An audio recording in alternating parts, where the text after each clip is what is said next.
Olá, pessoas! Primeiramente, eu sou a Nayara. Sejam muito bem-vindas e bem-vindos ao Fenômenos Analógicos. Olá, gente! Eu sou a Gabriela. Segundamente, eu sou a Gabriela. E a gente hoje vai falar de um tema que eu acho que é um tema, assim, muito importante e pode vir a ser um pouquinho polêmico. Acho que pode, dependendo de quem vê.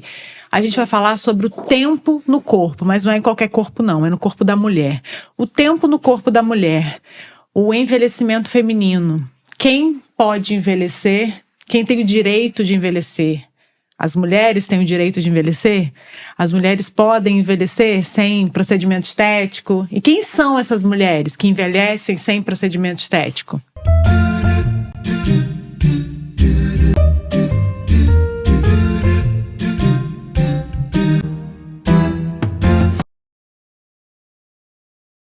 E aí, amiga? E aí, vamos lá. Muitas coisas para falar sobre esse tema, principalmente que também atravessa a gente e não dá para fugir da questão de gênero, de classe, de raça, enfim, dessa interseccionalidade. Mas, primeiro, eu sempre gosto de começar falando alguma coisa do que eu pensei sobre esse tema, de mim, né, de como a gente realmente, o corpo da mulher é um território público, é político, né? Mas é público, primeiramente, e todo mundo se vê no direito de opinar, se vê no direito de falar algo, é como se fosse uma exibição mesmo, é muito uma relação muito de objeto. Então, se o projeto é nesse lugar do corpo, é nesse lugar da imagem, o envelhecer não é um projeto feminino, né? Não pode ser. Porque o que é bonito é o jovem na nossa cultura. E aí eu lembrei de quando eu comecei a problematizar. E fiquei muito chata para as pessoas quando vinham falar assim para mim: caraca, você tem 38 anos. Não parece. Você não parece da idade que você tem. Você tá muito bem para 38 anos. E aquilo me incomodava muito e sempre me incomoda muito. Não que eu não quero estar bem com a idade que eu tenho. Eu me cuido para isso também. Mas por que ser jovem é o que é bom? Nesse sentido, sabe assim, parece que a única coisa boa que eu tenho para oferecer e de bonito é o ser jovem. Se eu tivesse aparentando ter os 38, que essa pessoa pensa que quem tem 38 tem que aparentar, eu não estaria bem. Entende essa relação? E aí vem o etarismo. Exato. Né, na nossa sociedade, que é muito atravessada nas mulheres pelo machismo de você não pode estar em tal lugar, você não pode usar determinada roupa, você não pode cortar o cabelo de determinado jeito, você não pode falar de determinado jeito. Ela começa, o etarismo é uma violência, amiga, já vamos começar botando logo assim, é uma violência, né, porque é uma violência silenciosa e cotidiana. Porque a mulher que envelhece, ela começa a ser preterida na seleção de trabalho, de emprego. Na mídia, ela começa a aparecer um corpo que não é desejado, porque o desejado é o corpo jovem. A sexualidade para ela, o sexo mesmo, o erotismo, parece que não pode existir. Ela tem que estar no lugar de vó, de senhora e em casa, confinada, porque a rua não é mais para ela. Ou é se ela usar a roupa adequada e o cabelo adequado e tiver um comportamento da idade dela. Então, e o homem não, né? Aí só vou jogar para você, mas o homem, quando ele envelhece, ele fica maduro. A mulher, ela perde a validade. É muito essa relação de valor para a mulher, de identidade, né? E o homem, ele amadurece, ele fica um coroa bonito, né, menina? Inclusive, eu lembrei de Hollywood porque eu lembrei do Coroa. Eu lembrei do Walter Salles, que não sei se você viu os memes do Joga no Coroa, que vários memes dele, assim, das pessoas falando assim, nossa, que coroa, né? Porque assim, que ele é um super coroa, grisalho, bilionário, super intelectual, e aí, assim, ele é um coroa legal. Mas não é o que falaram das outras, né? Não é o que falavam da Fernanda Torres. Ninguém elogiou a Fernanda Torres. Você viu alguém falando que a Fernanda Torres é muito bonita? Que ela tá muito bem pra idade dela? Você viu alguém falar que ela tava muito bem pra idade dela? Né? Assim, não que isso seja um elogio, mas nem isso, né? Ninguém falou dela nesse aspecto, assim. Ninguém falou. Né? E ninguém trouxe essa pauta, né? Mas outra pauta surgiu em Hollywood, né? Quando a gente teve o Oscar pro Ainda Estou Aqui, né? Que foi indicado. a gente teve uma pauta etarista ali, que enfim, algumas pessoas concordam, outras não, né? Foram feitas várias leituras, mas a gente tem ali uma realidade, né? De ter um machismo ali em Hollywood, quando a gente traz a lógica de que... é bem longa essa discussão, mas assim... Uma mulher jovem ganhou o Oscar ali, né, de melhor atriz, enquanto tinha outras mulheres com carreiras longas, com outras... com atuações muito, muito interessantes. E a Fernanda, não dá pra eu falar que a Fernanda não foi muito maravilhosa, era que era ela que tinha ganhar. Enfim, gente, era a Fernanda que tinha ganhar. Sim. Enfim. Mas ali a gente viu isso, né? Como a gente vê isso acontecendo em muitos outros aspectos. Mas é interessante pensar, né? Já que eu falei um pouco do masculino também, né? Como que para o homem não existe essa cobrança, né? Como existe para a mulher. Isso é um fato, isso tem dados estatísticos que mostram, embora a gente veja que tem crescido a busca dos homens também por procedimentos estéticos, né? Tem crescido também. Mas isso não vem a partir de um apelo, de uma cobrança, né, social. Isso não vem nesse formato. E ainda precisa crescer um pouco para que tenha estudos, a gente ainda não tem embasamento para falar disso, né? Sim. É fato que vem crescendo, mas a gente ainda não tem estrutura para dizer por que vem crescendo. O fato que a gente tem estrutura para dizer é que existe uma cobrança com relação às mulheres. Agora, uma coisa que essa semana eu assisti uma série e aí a gente fala de outras culturas. Eu gosto muito de pesquisar sobre outras culturas, né? E uma cultura que me chama muita atenção é a cultura árabe, porque lá as coisas são tão diferentes que me chama a atenção fazer comparativos, né, com a nossa cultura aqui. Principalmente no sentido das mulheres, porque lá as coisas são completamente diferentes, né? Assim, sobre como as mulheres são tratadas, enfim. E eu ouvi uma fala de uma mulher que o filme falava, né, sobre uma realidade que a mulher era não lembro, acho que era no Líbano, não lembro muito bem, mas ela era árabe. E aí ela dizia assim, eu não vejo a hora de eu ser mãe para eu poder ficar gorda. Ela falava exatamente isso. E aí olha que interessante, né, porque ali... Ela dizia que agora eu não posso. E ela não era gorda, assim, ela era muito magra, né? Assim, ela precisava cuidar do corpo para ela conseguir um marido. Mas depois que ela conseguisse um marido e ela tivesse filhos, ela estava livre para ser gorda. Porque aí a cultura não cobrava mais isso dela. Ela estava livre. Sim. E olha que interessante como as culturas são diferentes. Porque aqui você não fica livre depois que você é mãe. Depois que você é mãe, você continua sendo cobrada, porque senão seu marido te larga. Lá o marido não larga. O marido pode ter outras mulheres. Né? Assim, é outro funcionamento social. Mas, então é uma outra dinâmica, né? Assim, e aí ela vai aceitar que ele tem outras mulheres, enfim, ela aceitou isso antes de casar, já é a realidade. Mas, entende como tem essa diferença cultural? Você falou da cultura, né? Então, assim, é uma diferença cultural também. Mas aqui a gente está sempre sendo cobrada. E aí uma coisa que eu acho que é interessante também pensar é sobre essa diferença de classe, né? Quem é que pode não envelhecer? Porque o envelhecimento, ele não é igual para toda mulher. Porque existe hoje, e isso não é desde sempre, por exemplo, a minha mãe, ela não envelheceu como eu envelheço. Eu lembro que agora que eu sou mãe, é diferente a forma como eu me cuidei no pós-parto e da forma como minha mãe pôde se cuidar no pós-parto. Porque eu tenho acesso, tanto pela tecnologia ali na medicina, né, aos cuidados de diástase, né, dos cuidados do abdômen. E minha mãe não tinha, né, esse conhecimento talvez não estava disponível para ela, e também questões financeiras, né? Então, qual é a diferença também nesse recorte de classe? Não dá pra gente falar disso sem tocar nesse assunto de como era antes, além da diferença de classe, a diferença no tempo, né? No contexto histórico mesmo. De como a gente vê fotos dos nossos avós, nossas mães, nossos avós, né? Mas assim, com 50, 60 anos, há um tempo atrás, e como vê pessoas hoje com 50, 60 anos. Aí talvez isso tenha a ver, sim, com essa questão de classe, mas também com uma informação, com a tecnologia. Eu acho que até também um lugar dos direitos alcançados. Sim, sabe? Claro. Da rede de apoio, enfim. Mas a gente vai ver... E aí, quando a gente fala de procedimento, a dona até tô pensando em várias coisas ao mesmo tempo aqui para organizar, que quando a gente pensa em procedimento estético, a gente pensa ainda mais numa questão financeira de quem que tem esse poder para... Não é não envelhecer, mas prolongar isso de alguma forma, né? Esse envelhecimento. Mas ficar ali tentando silenciar um pouco isso. E tem outras pessoas que não têm. Mas eu acho que é mais que isso, né? Se você pode escolher, por que você escolhe sempre o não envelhecer? Por que sempre é essa a escolha, né? Sim. Quer falar alguma coisa? Sim, eu acho que isso é muito interessante porque fala assim, quem é que banca não envelhecer, né? Aí eu vou falar numa coisa que é muito básica, que é muito mais acessível, né? Que é, por exemplo, o cabelo branco, né? Quem é que banca deixar o cabelo ficar branco? Sim. E só pra fazer uma complementação nessa fala, que eu lembrei, porque falando, né, citando a minha mãe, eu acho que tem uma coisa também da localização geográfica. Isso eu acho que é muito importante. Minha mãe, ela morava não só numa cidade de interior, mas ela viveu no interior de uma cidade de interior. Então, assim, o acesso dela aos recursos era muito mais limitado. Eu moro numa capital hoje.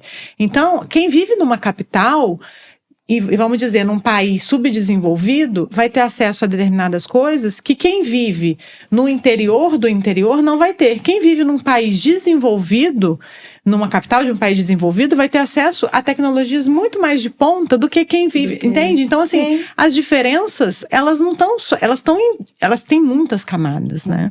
Por isso que a gente vai falar do mundo de cada um, mas aí, indo além, a gente não está dizendo que isso também muda e tem pra gente dimensionar os sofrimentos, porque talvez tendo a capacidade de pagar por isso traga tanto sofrimento quanto ou mais, enfim, né? Não dá pra dimensionar. Por quê? Porque se eu posso, eu tenho uma noção e o ideal e uma ilusão de que eu vou sempre conseguir colocar filtro no meu rosto, no meu corpo. Só que chega uma hora que não tem como, porque isso é o tempo.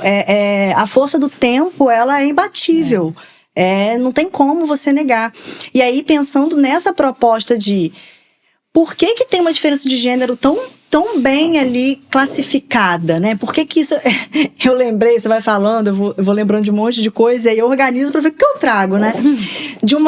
Eu vou ter que expor, né? Eu não vou expor, calma aí. Eu vou pensar em como falar pra não expor. Pessoas que trabalham com estética íntima. Não basta só não envelhecer a cara e o corpo, não pode envelhecer a periquita. Sim. Gente. Sim. E aí, ok, entendo. Aí tudo a gente coloca muitas aspas e parênteses, porque a gente não tá aqui julgando que você não pode fazer, que não tem que fazer, que não é bom fazer. Sim. Eu acho que tudo que é feito tem uma indicação. Sim. O problema é que isso vira regra. E aí tem um modelo lá adequado pra ter a periquita. Se a sua periquita não for dessa forma, você não é bonita. Sim. E aí começa a vir mais uma pressão. Aí eu fiquei pensando, sabe o quê? Por que não tem pra aquele saco enrugado? Exatamente. Ninguém questiona isso no homem. Que é isso? Ninguém questiona. Os questionamentos, eles vão ser sempre voltados pra mulher. Né? E por que são sempre? Eu quero que arranje aí agora uma estética íntima pro pinto. Sim. E aí, tem, assim, existem esses questionamentos, né? Assim, existem os questionamentos e aí as pessoas querem, os homens, entre os homens e entre as mulheres, existem questionamentos com relação aos homens, com relação ao tamanho do pênis, né? Isso existe, né? Tem. Mas isso não fala da questão estética. E isso, inclusive, é uma grande questão para os homens. Sim. Né? É uma grande questão que Freud já trouxe, né? Isso é muito falado, inclusive, mas isso não é estético, né? Isso e olha que interessante, porque isso vai falar pra gente, talvez, de uma grande questão masculina, né? Que pode ser, inclusive, que justifique muito o tanto de pressão, né, em cima das mulheres. Aí, assim, gente, é muito psicanalítico, a gente não vai entrar nessa questão, não. Mas, assim, isso fala muito sobre isso, né, e porque isso é uma coisa que não tem o que ser feito, né, com as mulheres ainda a mulher consegue resolver um bocado de coisa aí, né. E aí a gente fala de outros sofrimentos muito grandes também, por isso que a gente não tá aqui dimensionando isso, mas a gente vai falar do nosso lugar. Exatamente, e eu acho que o que é interessante a gente trazer sobre esses sofrimentos é que, assim, são sofrimentos que são deslocados, porque o sofrimento não tá ali no lugar, não tá no rosto enrugado, não tá né, na flacidez da barriga, não tá nas questões estéticas em si. são sempre deslocados, né? Não tá no tamanho do seio, não tá no seio caído, não tá em nada disso. Estão em outros lugares e que, gente, tá tudo bem se você sente que aquilo ali tá te incomodando e que vai ser bom pra sua autoestima. Não é essa a questão, é sempre muito individual, é sempre muito subjetivo. Isso são coisas que a gente só trabalha dentro da clínica terapêutica. A gente vai olhar para aquilo dali, entender aquela questão, e, enfim, ser trabalhado. Mas sempre vai falar de outras coisas, e aí que a gente vai olhar para essas coisas, né? E aí falar sobre elas, né? Mas são sempre outros, eu vou falar de novo que vão ser outros buracos, amiga. Não, e agora a gente falou de periquito, de pito e buraco. Aí não ficou, né? No episódio Mas, anterior, enfim. assista se você não assistiu, porque no episódio anterior a gente falou, a gente caracterizou o que são buracos. Eu não vou repetir o que são buracos, tá? Porque a legenda tá lá. Mas são outros buracos. Exatamente. Mas é muito isso, assim, voltando um pouquinho, né? E aí a gente fala, a gente tem muita preocupação com isso, né, Gabi, quando a gente vem falar sobre esse assunto, para não colocar também mais um padrão do agora não pode fazer nada. Exato. Agora, se você é uma mulher empoderada, autônoma, independente, você não pode fazer procedimento estético nenhum. Não é sobre isso. É entender sempre o como, não é o que. Não é o que você faz, é o pra que você faz? Da onde vem isso? Por quê? Porque por mais que seja singular o sofrimento, tem uma questão coletiva, estrutural ali que faz você querer do que você quer, gostar do que você gosta. Isso não vem do nada. Tudo que a gente gosta e pensa, a gente já viu em algum lugar, a gente já teve alguma representação. Então, que representações são essas? Mulheres jovens, com muito colágeno, com barriga tanquinho, com toda uma estrutura de vitalidade que o corpo, ele padece. Tem limitações e a gente não pode negar e romantizar que isso não existe. Isso existe, mas é o corpo que padece. E a existência? E a gente? Então, construir relações pautadas numa afetividade que não tem a ver unicamente com imagem, eu acho que é um caminho. E a gente vê que isso acontece muito pouco. É muito voltada para a imagem. Eu me relaciono com alguém, muitas vezes, porque eu acho ela bonita, interessante. A imagem dela, para mim, traz ali algum status, né? E a gente falou da IA no outro episódio, que vai ao encontro disso de alguma forma.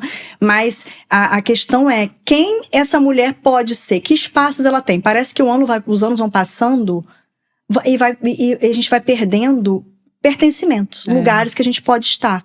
É como se as rugas e as marcas fossem erros e coisas que a gente tem que corrigir. E problema. E não a marca do tempo ali. Exatamente. E aí, beleza, se você faz um botox, não é... Aí, mais uma vez, não é sobre o procedimento. É sobre o que você não consegue aceitar. Né? E se o projeto da mulher e da sociedade para a mulher está em ser um objeto... Realmente, os objetos, eles ficam obsoletos. E depois de um tempo, eles perdem o valor. Eles apodrecem, eles... Né? E aí, por que o homem ele fica maduro e a mulher apodrece? Porque talvez a objetificação esteja muito mais desse lado. E tem uma justificativa, gente. Se vocês forem procurar na história, o tempo, 1988, a gente foi considerada igual ao homem. 1988. Isso diz muita coisa. Ontem. A gente está em 2025. E é como se a gente tivesse que fazer o completo oposto do natural. Ao invés de a gente seguir o fluxo da vida e envelhecer, a gente é o tempo todo obrigada. Obrigada é muito forte, mas praticamente obrigada. Convidada, forçada. Não é convidada, a gente é convocada. Convocada. Nem sei convocada, qual tipo no militar, né? Como é que os homens são? É pra ir pra... O alistamento militar, né? Assim, a rejuvenescer. Né? Só que assim, esse rejuvenescimento, ele não é do tipo, tá, beleza, agora eu quero. Beleza, quero, cai do céu. Não. Né? Então assim, é como se a gente tivesse que rejuvenescer. E isso não acontece naturalmente. O natural é o envelhecimento, é o cabelo começar a ficar branco, começar a perder, e isso traz ali, a perder a viçosidade, né? Enfim, e isso é algo natural, isso é do corpo, isso acontece com todos nós, né? E aí quanto mais exposto a gente tá, mais cobrado a gente é. Então, assim, as mulheres que estão ocupando lugares de poder, de exposição, seja de poder, né? Em qual for esse poder, elas são mais cobradas, né? E aí elas estão mais expostas, elas acabam sofrendo mais, né? E eu acho que quando você trouxe essa coisa dos relacionamentos, isso é muito interessante, porque sempre cai nesse lugar. E aí, quando eu atendia, como caía nesse lugar, e eu ficava me questionando muito, porque os pacientes traziam isso assim, nossa, mas não tem uma pessoa bonita, né? Mas não é bonita. Ah, a pessoa tem isso, tá aqui, mas não é bonita. Eu falei assim, gente, sério que vocês estão agarrados nisso ainda? E o que é bonito, né? O que é o belo, exatamente, né? O que é o belo para cada um, e assim... O belo, né? Meu Deus, né? Eu tenho dificuldade, por que a pessoa cai no negócio do belo, assim? Porque o belo, ele tá em tantos lugares e não no corpo, né? Porque o belo no corpo, ele precisa atender um padrão. Uhum. O belo é uma coisa padronizada, sim, né? Então, assim, ele é construído, ele varia com o tempo, ele varia com o lugar, ele varia com o espaço geográfico, né? Num determinado período de tempo, o belo era uma coisa, em outro período de tempo mudou. Então, assim, se a gente falar, eu não sei qual o tempo histórico, mas era bonito o corpo da mulher ser de um determinado jeito. Se a gente vê em determinadas pinturas de uma época, o corpo da mulher era completamente diferente, que era o corpo da mulher natural. O corpo da mulher natural, ele tem curvas, né? Porque tem marcas. Tem marcas, porque ele tem curvas porque ele é o corpo cheio de estrogênio. Porque o corpo da mulher natural não é um corpo definido, gente. O corpo definido é um corpo que tem testosterona. O corpo da mulher que é cheio de testosterona não é um corpo que é feminino, né? Enfim, tem mulheres que têm um corpo mais definido, e aí são mulheres que têm mais testosterona, enfim, mas naturalmente, enfim, a gente não tá falando, né, de um padrão. Isso, do que tem que ser. Exatamente. Ou não. Falando, agora você foi até num lugar mais até biológico do que é construído. Né? Exatamente, estou falando da biologia, né? Então, assim, falando do que seria um corpo natural, né? Naturalmente. E aí, algumas pessoas vão ter mais um biotipo ou outro biotipo, né? Então, não existe padrão. Se existem biotipos diferentes, não existe padrão. A gente não deveria existir. Né? Não pode existir, não é possível existir. Então, a gente não tem como a gente falar do que é belo se não existe padrão. Não existe do que é alto se não existe uma referência do que é baixo, né? Exatamente. Do que é gordo, existe uma média, média, referência né? do que é. Exatamente. Mas que mundo? Qual é o mundo? Exatamente. Não tem como parando, né? Da ciência não tem como fazer isso. Então eu acho que quando a gente traz para relacionamento, a gente vai cair muito nisso, né? Nesse lugar do que... Por que eu foquei na coisa do relacionamento? Porque eu acho que a beleza, a exigência da beleza, ela existe por conta dessa coisa do relacionamento. Ela vai voltar para esse lugar, porque todo mundo quer se relacionar. E aí, assim, é isso. Não, mas eu preciso ficar bonita porque eu quero um casamento. Eu preciso... Não, mas eu tenho que... E isso não existe só no universo heterossexual. Não. Né? Isso é muito... E talvez até... Eu acredito que pode até muitas vezes ser mais forte no universo homossexual, sabe? Eu acho que muitas vezes ele também é assim. Eu vejo que tem... Pode ser, né? Até por conta desse lugar de pertencimento, de visibilidade, que é mais difícil, né? Então, assim... Pode ser. Relacionamentos, né? Na parte ali do... E aí envolve afetos. Então eu quero ser aceito pelo outro, eu quero que o outro me queira. E, poxa, pra eu ser aceito pelo outro, eu tenho que ter um corpo padrão. Que outro é esse que só me aceita se eu tiver esse corpo, né? Que outro é esse que eu também tô buscando? Eu quero ser do jeito que o outro me quer. E aí a gente volta pra aquele lugar do projeto, do que tem que ser pra ser bem sucedido. E aí eu lembrei muito de Vanessa Casanello, da Prateleira do Amor, porque aí a mulher que vai envelhecendo, ela vai ficando lá atrás na Prateleira do Amor, na metáfora que ela faz. E aí... E os homens não. E ela fala de uma forma muito legal. Você vê um homem mais velho, mais perebado possível. Totalmente fora desses padrões que a gente tá falando. Ele tem alguém. E é meio que o contrário, já observou? O homem, quanto mais velho, mais coroa. Joga no coroa. Joga no coroa. Quanto mais coroa, ele mais cobiçado, ele vai ficando. Mas porque eu sei te dizer por quê. Exatamente. Né? Tem uma sabedoria. Ele vai melhorando, entendeu? Por quê? Quanto mais mulher já... amiga. Quanto mais mulher já passou na vida dele. Sei disso. Mas dependendo. Quanto mais mulher já passou na vida dele, mais mulher já adestrou. Eu acho que, olha só, eu acho que esse seria até uma coisa boa, um ideal, mas acho que não é muito acontece, eu não tô dizendo que isso é uma regra, não. E que isso acontece, não. Acontecer, mas muitas vezes, e assim, né, observando. E talvez seja que a mulher pense, né, também. Que pense, e eu observo que muitas vezes isso acontece pelas escutas, né, assim, do que as mulheres trazem. As mulheres ficam cada vez mais acabadas, as mulheres que passam pela vida desses homens, elas saem destruídas, né, elas vão ali, dão tudo de si, elas cuidam, né, elas vão. E assim, elas de alguma forma, elas vão. A palavra adestrando, gente, é muito ruim, homens. Eu não odeio vocês, só de vez em quando. Mas elas vão realmente moldando, né? Elas vão educando, sabe? Porque quem é que educa o homem? A priori, é uma mulher, a mãe. Quem educa é uma mulher. Sempre é a mulher que educa, sempre é a mulher que ensina.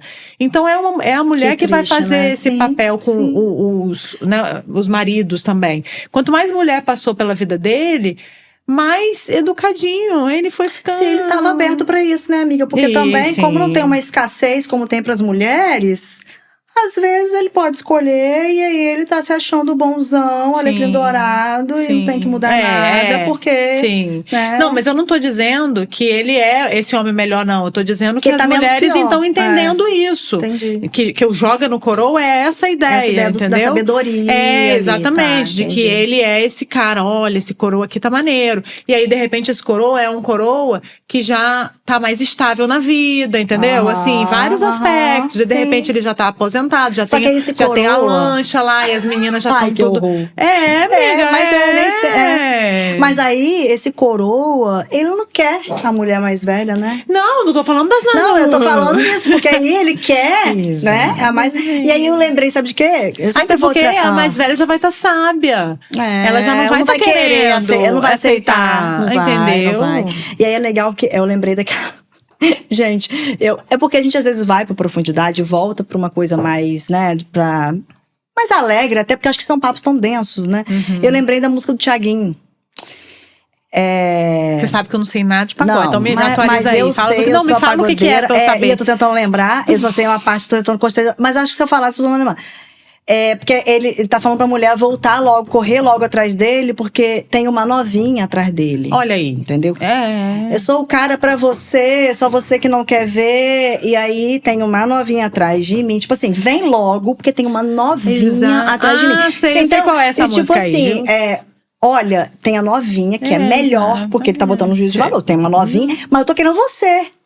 E você não tá dando valor. Olha só o valor que eu tô te dando. Você nem é tão ninguém novinha. quer você, eu tô querendo. E olha que tem uma novinha. Exatamente. Então, assim, eu tenho um objeto aqui que é melhor pra eu comprar, mas eu quero esse aqui. Então, entende? Se liga, garota, vai perder, mulher. Você vai perder. Oportunidade única, produtivo, tudo vira produto. Afeto vira produto.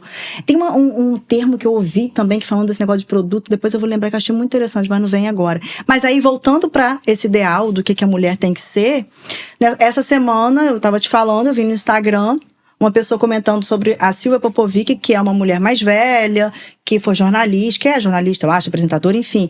E que ela postou uma foto atrás de uma árvore, assim, parecia que ela tava até sem a parte de cima do biquíni. Fazendo um topless. Mas não era, porque ele era sem alça. Sim. Mas parecia atrás da árvore, assim.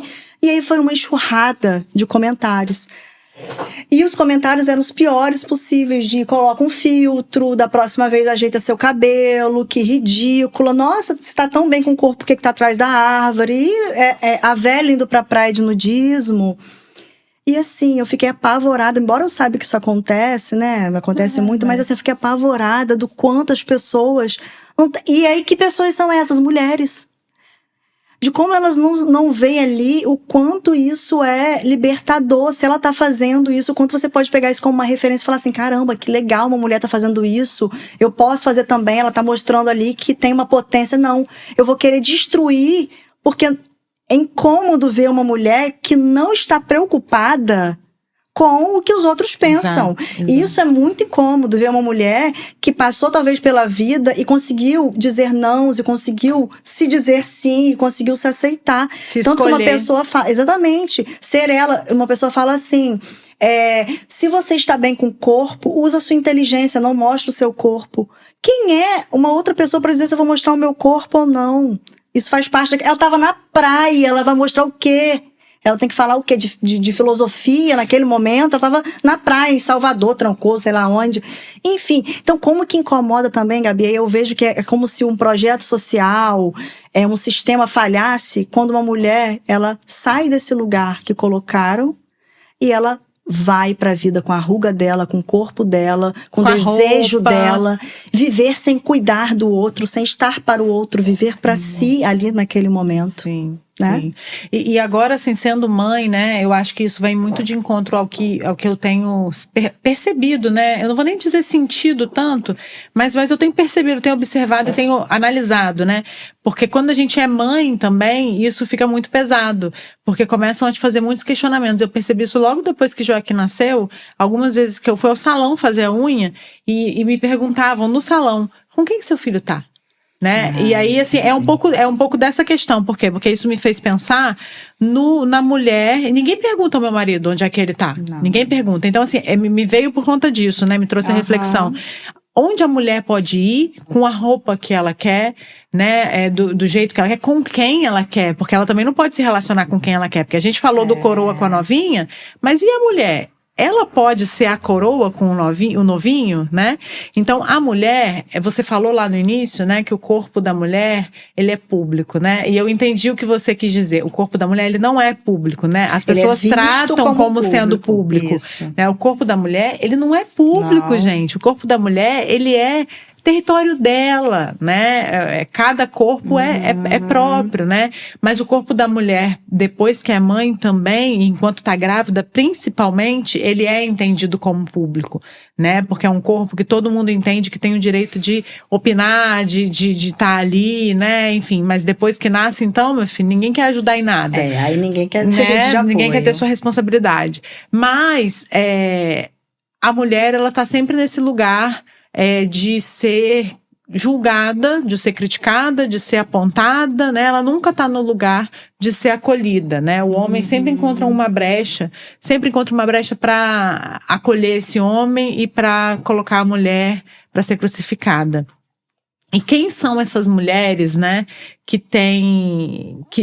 podem fazer essas coisas? Porque a gente lá no começo falou de quem eram essas mulheres que podiam fazer intervenções estéticas, né? Quem são as mulheres que podem ir e vir, que podem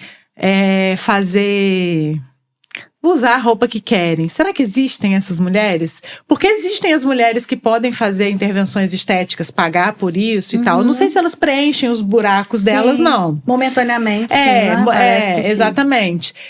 Mas será que existem mulheres que podem ir e vir? Porque aí me lembra agora a Luana Piovani. Essa semana aí, que a gente tá gravando, teve a questão que eu falei das bets, né? Eu falei num outro episódio, falando sobre as bets, que tá tendo a CPI das bets, e aí eu vi que um rapazinho lá, que tá, marido da menina que tá participando lá da CPI, falou que a Matusalém veio do nada falar da CPI das bets, que é a Luana Piovani.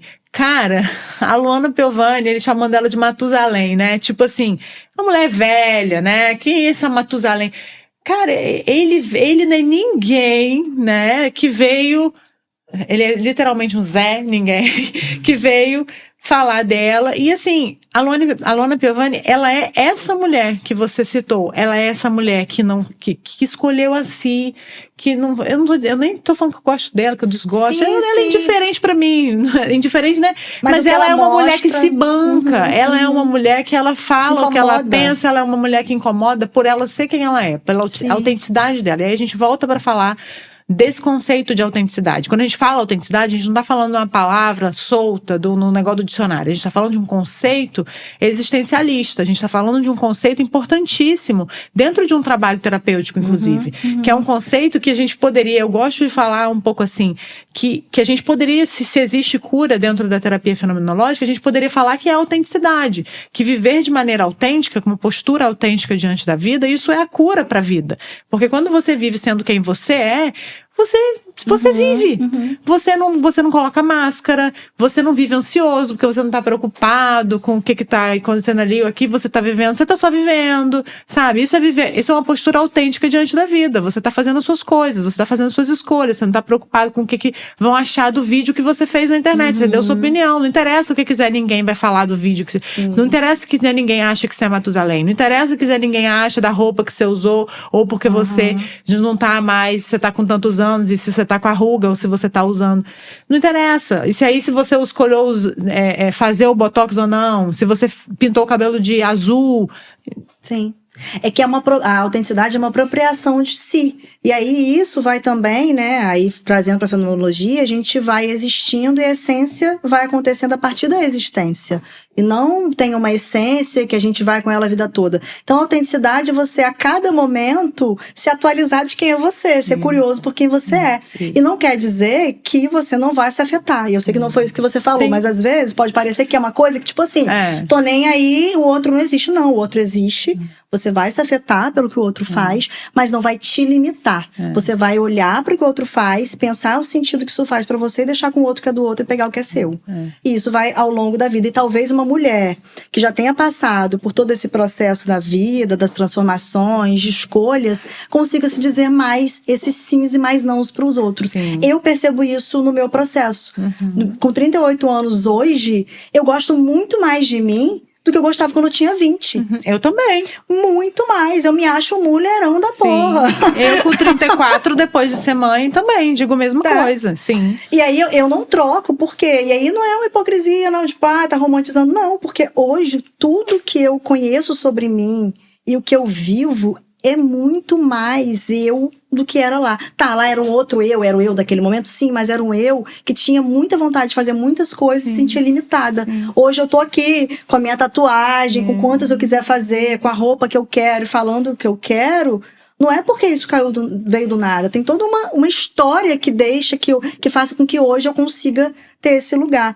E aí você falando tudo isso, explode na minha cabeça o quanto que lugar tem pra mulher? Porque beleza, vamos pensar assim. Se eu faço todos os procedimentos possíveis, eu também sou chamada de a novinha. A mulher que quer se achar novinha. Olha lá, a velha não quer se achar novinha, olha a roupa que ela usa. Olha, sendo como se roupa tivesse etiqueta ali de até 38 anos pode usar essa, até 50 pode usar essa. Beleza. Mas também se eu não faço, eu sou relaxada.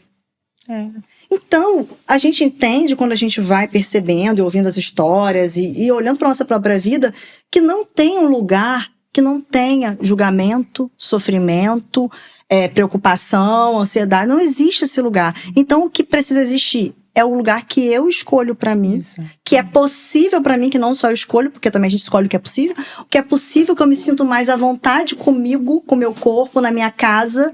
E aí que os outros lidem com isso. Os outros lidem com isso não é porque eu não penso nos outros, mas é porque eu não tô afetando nem violentando ninguém. Eu tô usando o meu desejo e o meu corpo, a minha corporeidade, o meu espaço do meu modo. Se o meu espaço do meu modo te incomoda, isso é um problema seu. Melhore, meu amor, porque eu vou usar minha saia, eu vou usar meu rosa, eu vou usar meu cropped. Até quando eu quiser, eu vou rebolar até o chão, eu vou ouvir o meu funk e me deixem. Isso é autenticidade. É isso. Imagina a gente aos 40. Não é que eu não... Quê? Fala. Não, fala o que você falou. Imagina a gente aos 40. Eu falta 2 anos, então. Amiga. Falta 2 anos. Eu tenho até medo. Então. Mas assim, eu não esqueci o que eu ia falar. Mas, não é que eu não sofra, não é que ela me afete. Mas a afetação chega de uma forma que eu lido com ela e não que eu me aprisiono a partir dela. Né? Sim, o se afetar é estar vivo, né? Porque não tem como não se afetar.